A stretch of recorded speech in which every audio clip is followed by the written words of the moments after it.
Айымгы дәуірлерден бері адамлар самалдан түрлі мақсатлерде пайдаланып келген.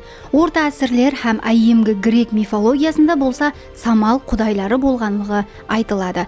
Мәселен, Анемос. Бұнан тысқары арқадан келетұғын самал. Һәм қаһарлы қыз құдайы Барей, құбыла самалының құдайы Нотус, батыс самалының құдайы Зефир, һәм шығыс самалы құдайы Эвр болған. Бұл дәуірлерден кейін болса, адамлар оннан дәнді майдалау, желкенлі кемелерді басқаруда кең түрде қолданған. Ал бүгінгі күнде де самал өзінің актуаллығын жоғалтпаған. Яғни оны қазір адамлар энергия дерегі сипатында пайдаланбақта. Самал энергиясынан пайдалану бұл жақында пайда болған түсінік емес. Яғни оның тарихы ұзақ дәуірлерге барып тақалады. Анықрағы адамлар көп мың жылдар давамында оннан энергия дерегі сипатында пайдаланып келген. Бүгінгі санымыз Айни Усу хақында болады. Бұл Айдын каналының жаңа саны. Мен Айгүл, дайын болсаңыз басладық.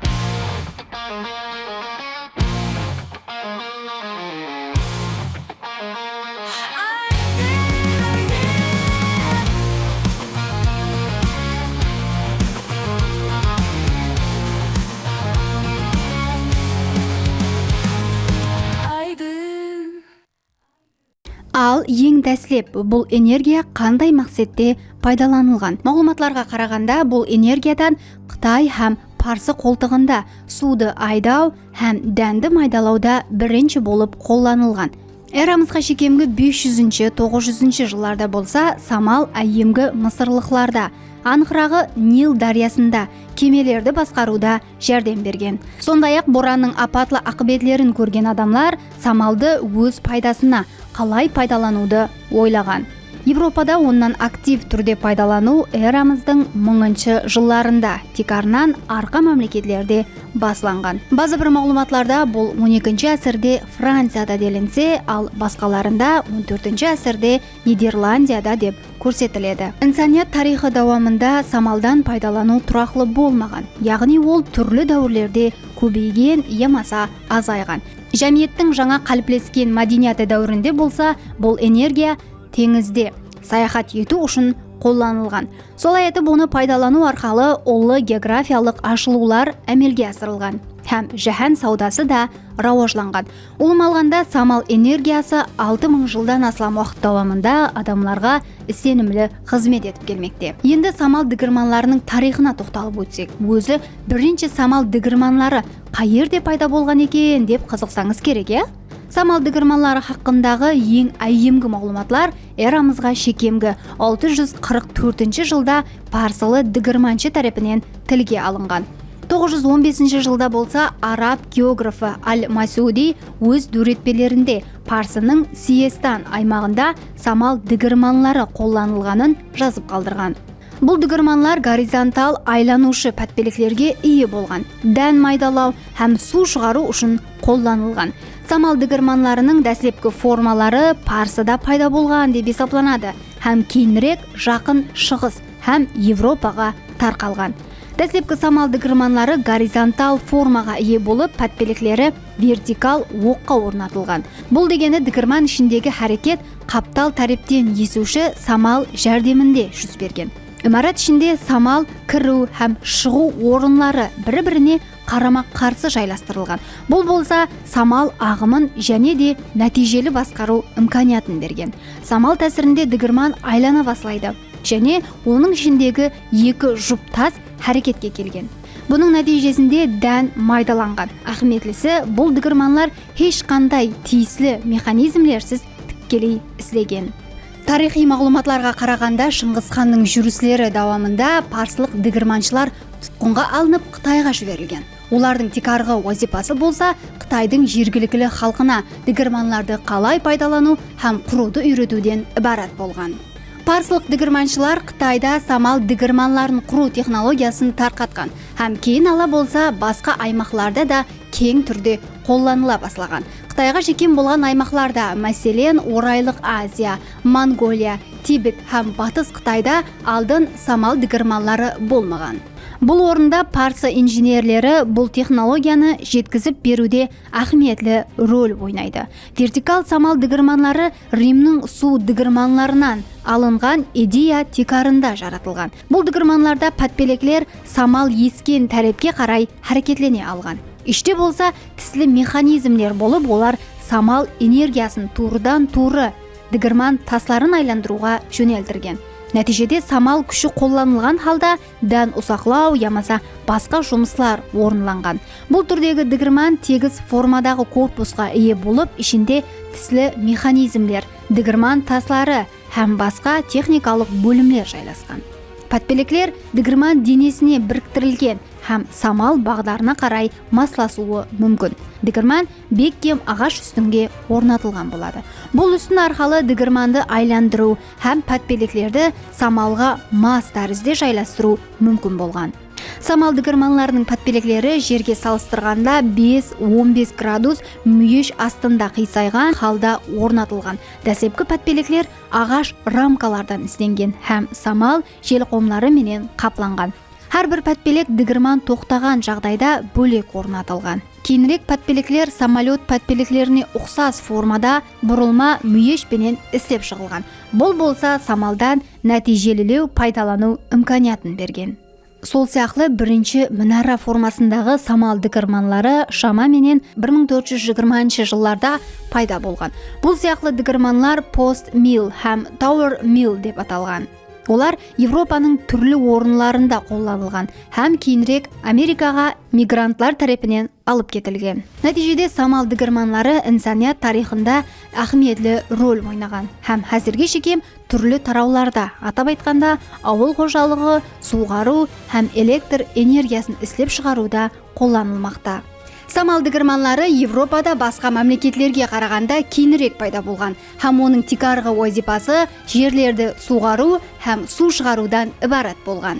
Европаның суық аймақларында қыс маусымінде дариялар мұзлап қалатұғын еді. Соның ұшында жерлерді суғару һәм су шығару қиын болған. Осының себебінен де адамлар самал дігірманларын суларды биік жерлерге шығару үшін қолдана бастаған. Самал дігірманлары су шығару мақсатында тикарынан Голландия, Дания һәм Англияда кең қолданылған. Голландия айне самал дігірманлары жәрдемінде жерлерді кеудіру, су басқан аймақтарды ауыл қожалығына масластырған. Солай етіп қыста мұзлап қалған дариялар ямаса батпақлықтардан пайдалану имканияты азайған уақытта самал дігірманлары ахметлі болған және бұл технология Европа бойлап кең тарқалған.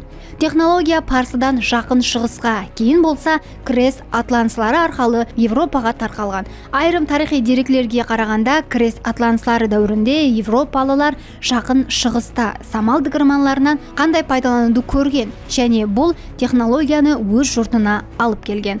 13-ші әсірден баслап самал менен істейтұғын дігірманлар батыс Европада кең тарқалды. Әсіресе Голландия, Дания һәм Англияда самал двигателлері дән ұсақлау һәм түрлі санаат үскенелерін әрекетке келтіру үшін қолданыла басланды. Европада қыста дариялар мұзлап қалғанда адамлар самал энергиясынан пайдаланып құдықлардан ямаса ойпатлықлардан пәс тегістіліктерден су шығару үшін дігірманларды іске түсірген. Самал дігірманларының Европада тарқалуы төмендегіше болды.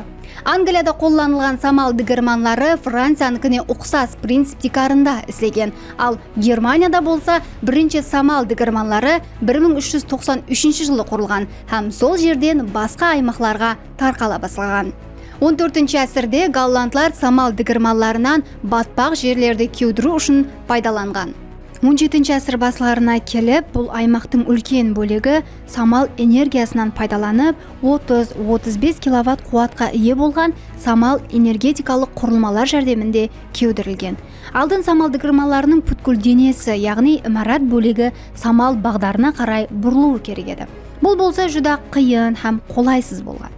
16-ші әсірде болса жаңа технология істеп шығылды. Дігірманның тек төбе бөлігі әрекетленетұғын етілді. Бұл технология пәтпелеклерді самал бағдарына қарай айландыру үшін тек төбені бұру имканиятын берген. Самал бағдары өзгергенде жұмысшылар төбені арнаулы механизм жәрдемінде бұрып, пәтпелеклерді самалға масластырған. Бул болса дыгырманды және де нәтижелі ислеуіне һәм пәтпелеклердің мұдамы самал есіп атырған тәрепке қарай тұруына жәрдем берген.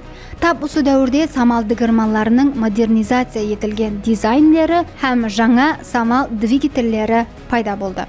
18 ғасырдың 30 жылларында Голландияда 1200-ден артық самал энергетикалық құрылмалар ізлеген, һәм олар мемлекет аймағының 3/2 бөлігін батпақлыққа айланудан сақлап қалған. 18 ғасырдың басларына келіп, самал дыгырмаларының саны сезілерлі дәрежеде артты, һәм ол мемлекет үшін ахметлі есептеле бастады. Бұндан тысқары Россия империясына да кіріп келді. Россиядағы бірінші самал дыгырмаларының конструкциясы Германиядан алынған деп шамаланады. Бұл аймақта самал дыгырмаларының кең тарқалуында Петр Бірдің орны айрықша. Себебі ол бұл технологияны актив түрде үгіт-насихатлаған һәм жәмиетке кең түрде ұсынған. 18-19 ғасырлерде самал дыгырманлары дерлік һәмме жерде құрылған. Бірінші жаһан ұрысы баслануына келіп, оның Россияда 200 мыңнан асламы болған, һәм олар әр жылы мемлекеттің улума дән саудасының 3/2 бөлігін майдалау менен тәминлеген. Бұл уақытта Европа мемлекеттерінде бұл механизм күшейді. Европада 18 ғасыр басларына келіп, самал двигателлері және де қалыптасқан системаға айланған. 19 ғасыр ақырына келіп болса, олар кең қолданыла бастаған. Кеншелі испан теңізшілері тарапынан Америка континентіне алып барылған бұл механизм рауажлануы да тап осы өлкеге байланыслы еді. 20 ғасыр орталарына келіп, ақшта дерлік 6 миллион адам самал двигателлерінен пайдаланып, су шығару, электр энергиясы іздеп шығару һәм басқа қожалық жұмысларын орындау менен шұғылданған. 20 ғасырдың басларында ақш, Франция, Германия, Ұлыбритания, Австралия сақлы мемлекетлер тез харекетленетұғын һәм экономикалық жақтан нәтижелі болған самал энергетикалық құрылмаларын санағат көлемінде іздеп шығаруды баслаған. Бұл құрылмалар декарынан электр энергиясын іздеп шығару үшін қолданылған болып, инсан мүтәжіліктері, ірі объектілерді тәмелеу һәм аккумулятор батареяларын қуатландыру үшін қолданылған. 1854 жылда Америка Құрама Штатларында самал жәрдемінде істейтұғын су насосы іздеп шығылды. Ол самал дыгырманлары декарында іздеп шығылған һәм құдықтардан су тартып алу үшін қолданылған. Декарғы парқы көп шақлы пәтпелеклері һәм самал тезлігін анықтаушы механизмі бар еді. Бұл фермерлер һәм шаруашылық пенен шұғыланатығылар үшін жүда қолай болып, су жеткізу машқаласын шешкен. Нәтижеде самал жәрдемінде істейтұғын су насослары ақшта ауыл қожалығының рауажлануына үлкен тәсір көрсеткен һәм кең тарқалған. Бірақ самал электростанцияларының әзіргі күндегі көрінісі 1887 жылда шотландиялы профессор Джеймс Блайт тарапынан құрылған. Бұл үскене әйне самалдан турыдан-туры электр энергиясын жаратқан. Ол өз әулісінде 10 метр биіктіктегі самал дыгырманын орнатқан. Бұл құрылма самал энергиясын электрға айландырып, үйі үшін аккумуляторды қуатландырды. Бұл дүнияда самал энергиясы жәрдемінде электр іздеп шығарған бірінші үй болған. Блайт артықша электр энергиясынан ауылдағы орайлық көшесін жақсыландыру үшін пайдалануды ұсыныс етеді. Бірақ жергілікті халық электр энергиясын шайтанның күші деп есептағаны үшін бұл ұсыныс бекар етілді. Кейіншелі Джеймс Блайт психиатрия, емлеуханасы һәм амбулатория үшін самал энергиясы системасын жаратты. Джеймс Блайттың самал энергиясы системасы тұрақлылық жетіспеушілігі, аккумулятор мәселелері, жәмиеттің сенімсізлігі һәм экономикалық тариптен арзанлау, альтернатив энергия деректерінің бар екенлігі себеплі бұл ойлап табылу нәтижелі технология ретінде тән алынбаған. 1888 жылда америкалық Чарльз Браш бірінші автоматикалық басқарылатығын самал трибунасын жаратты. Ол 17-18 метр диаметрлі раторға ие болып 144 ағаш пышақтан шөлкемескен. Ротор бұл самал трибунасының текарға харекетленуші бөлігі болып, ол пышақларды өз ішіне алады һәм самал энергиясын механикалық энергияға айландырады. Ротор самал тәсірінде айлануы нәтижесінде генераторды харекетке келтіріп, электр энергиясы іздеп шығарылады. Бұл гигант самал трибунасының қуаты 12 киловатт болған. Ол 1886 жылдан 1990 жылға шекем ізлеген. 1900 жылда Кливленд қаласында ысылу ысқылық электр станциясы құрылғанынан кейін бұл самал құрылмасы іскерлігін тоқтатты. 1891 жылда даниялық ғалым Пол Лакур самал жәрдемінде тұрақлы түрде электр энергиясын істеп шығаратын генератордан пайдаланған. Ал 1895 жылда болса, Асков ауылын жақтыландыру үшін қолданылған электр энергиясының дәстепкі прототипін жаратқан. 1940 жылларда болса, ақшта 6 миллионға жақын самал дігірмалары электр энергиясы істеп шығару һәм су шығару үшін қолданылған тикарғы механизм болып қызмет еткен.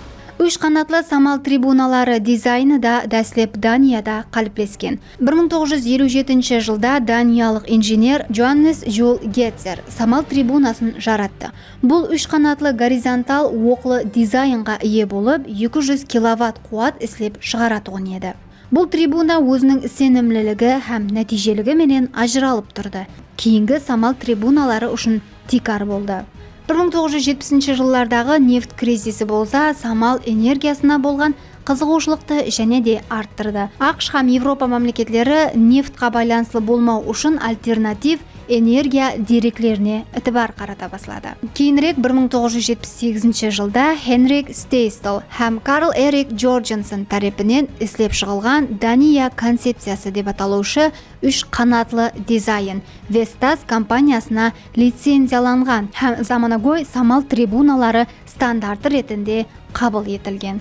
Бұндан 2 жыл өткеннен кейін самал трибуналары ислеп шығару кеңейді һәм бірінші самал электр станциясы құрыла басталды. Бұлар бірінші Данияда құрылған. Бұған тикарғы себеп болса, мемлекеттегі тұрақлы түрде есетуін самал еді. 1981 һәм 1984 жылда болса, Калифорнияда 6870 дана самал трибуналары іске түсірілді.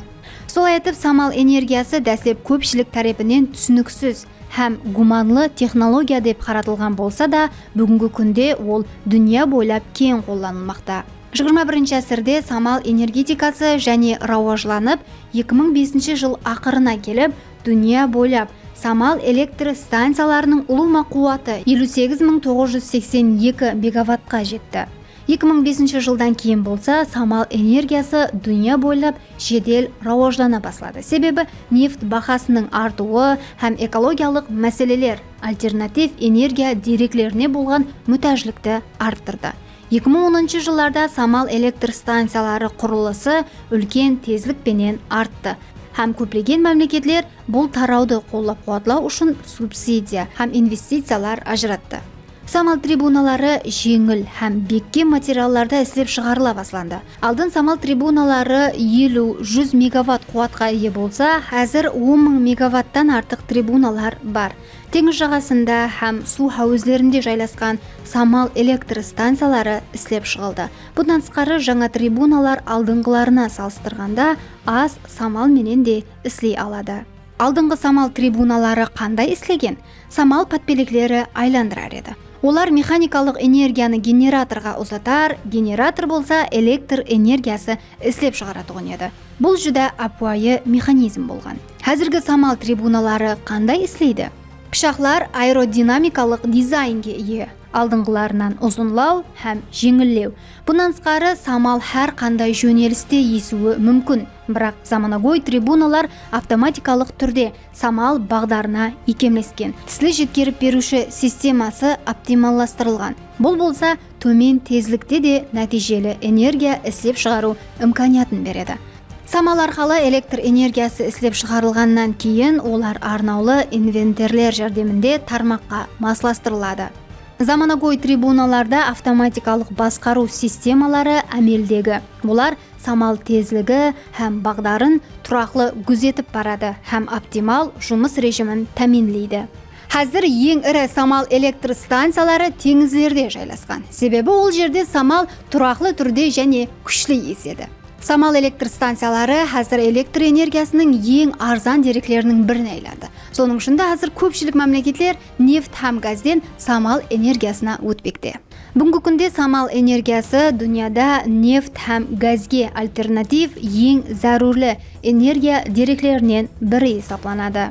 Әне осындай технологиялық рауажланулар Қарақалпақстанда да әмелге асырылмақта. Қарақалпақстандағы бірінші самал электр станциясының құрылысы 2022 жыл 24 февралда басланған. 100 мегаватт қуаттылыққа ие болған жойбар жылына 360 миллион киловатт саат электр энергиясы істеп шығарады. Жойбардың ұлыма бақасы $108 миллион болып, Саудия Арабстанының Аквапауэр компаниясымен шерікілікте әмелге асырылмақта. Станция іске түскеннен кейін 110 мың шаңырақ электр энергиясы менен тәминленеді, һәм жылына 106 миллион куб метр табиғи газ тежеу мүмкіншілігі жаратылады. Жойбар шеңберінде 25 самал трибуналары орнатылады, һәм 20 километр ұзынлықтағы 220 киловатт қуатқа ие электр ұзату линиялары құрылады. 2030 жылға шекем Қарақалпақстанда 11 миллиард тікелей инвестиция есабына 10,3 гигаватт қуаттылыққа ие ірі 10 самал электр станциясы құрылысы режелестірілген. Бұл жойбарлар толық іске қосылуы есабынан жылына 35 миллиард киловатт саат жасыл энергия алынады. Сондай-ақ қуат ұзатуда тұрақлылықты тәмелеу үшін Қоңырат, Бируни һәм Қараөзек районларында жәмі 400 мегаваттлы 3 электр энергиясын сақлау системасы құрылуы да режелестірілген. Қоңырат районында Қытайдың Sunny Renewable компаниясы тарапынан 1 миллиард 200 миллион бақасындағы 1 гигаватт қуаттылыққа ие самал электр станциясының құрылысы режелестірілген. Бируни һәм Қараөзек районларында Саудия Арабстанының Аквапауэр компаниясымен біргелікте 250 миллион бақасындағы 100 мегаватт энергия сақлау системасына ие 200 мегаватт қуаттылықтағы самал электр станциясы құрылады.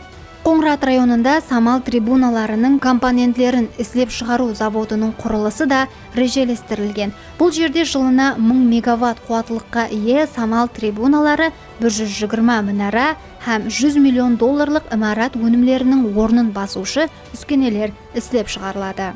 Қарақалпақстанда әзірше 3 самал трибуна орнатылған болып, ұлыма қуаты 20 мегаватты құрайды. Әрбір трибуна 6,5 мегаватт қуатқа ие, биіктігі 120 метр. Әрбір пәтпеліктің ұзынлығы болса 87 метр. Бұл станциялар 146 мың шаңарақты электр энергиясы менен тәминлеу имканиятын береді. Дүнияда самал энергетикасының жедел рауажлануы Қарақалпақстан жойбарында да ұнамлы тәсір көрсетпекте. Заманауи самал трибуналары алдыңғыларынан нәтижелілеу болып, аз самал менен де жоғары қуат істеп шығару имканиятын береді. Бұнан сыртқары электр энергиясын сақлау системалары да істеп шығылмақта. Бұл болса энергия тәминатының тұрақлылығын арттырады. Қарақалпақстандағы ірі самал электр станциялары жойбарлары тек ғана энергетикалық қаресізлікті асыруға, бәлкі экологиялық таза һәм арзан электр энергиясы өндіріске де үлкен үлес қосады. Қазір Қарақалпақстан самал энергетикасы бойынша ахметлі орайға айланбақта. Самал энергетикасы экологиялық таза һәм қайта тікленетұғын энергия дерегі болып, тұрақлы келешек үшін зәрурлі есапланады.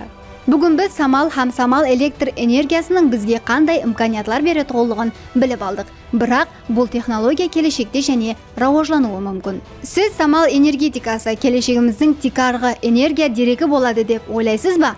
Пікірлеріңізді комментарийде жазып қалдырың. Айдын каналының жаңа санында көріскенше.